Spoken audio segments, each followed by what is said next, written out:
परिचय द्या तुमचा. मंगलताई हुले, नारोडे गावचे लोकनियुक्त सरपंच. तुम्ही आता कोणत्या पक्षाच्या माध्यमातून या निवडणुकीला सामोरे जातात आणि तुमचा जिल्हा परिषद गट कोणता आहे? मी राष्ट्रवादी काँग्रेस पक्ष. मी आता जिल्हा परिषद घोडेगाव पेठ गटातून उमेदवारी लढवत आहे.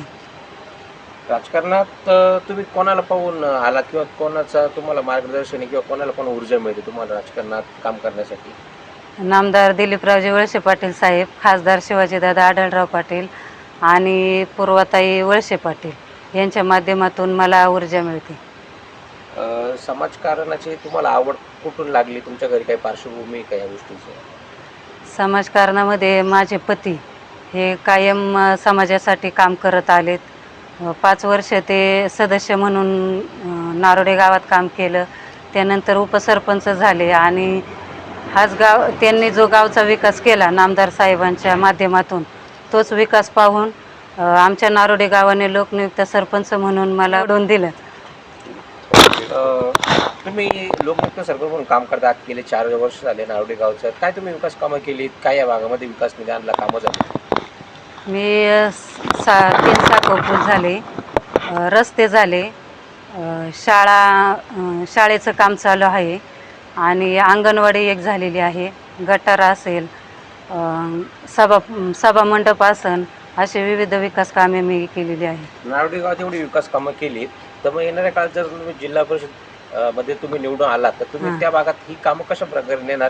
काय कामं करणार तुम्ही जिल्हा परिषदेच्या माध्यमातून? जिल्हा परिषदेमार्फत महिला असन, युवक असतील, शेतकरी वर्ग असन, ह्या माध्यमातून मी नक्कीच त्यांच्यासाठी काम करेल. साधारण तुम्ही गावोगावी प्रचारासाठी वाडी वस्ती जाताय, मतदारांच्या गाठीभेटी घेताय, मतदारांचा एकूण प्रतिसाद तुम्हाला कसा आहे? तुम्हाला त्या ठिकाणी गेलो काही समस्या वगैरे सांगतात का? प्रतिसाद चांगला आहे मला. फक्त त्यांच्या एवढ्याच समस्या आहे का ते याच्यामध्ये पेठमध्ये का थोडी पाण्याची टंचाई आहे त्यांना. तर मी त्यांना महिलांना सांगेन का तुमच्या डोक्यावरचा हंडा मी निश्चित खाली आणण्याचा प्रयत्न करेन.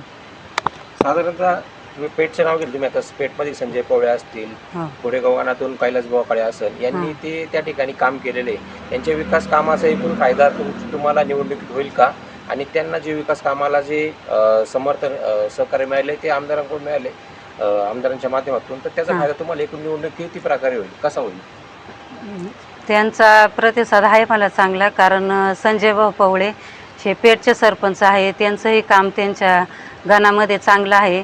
आणि कैलासभाऊ काळे हेही माझे सभापती होते, त्यांनीही त्या काळामध्ये भरपूर असे विकास कामे केली. ह्या दोघांची साथ मला आहे. शेवटचा प्रश्न, मतदारांना तुमचं काय आव्हान असेल?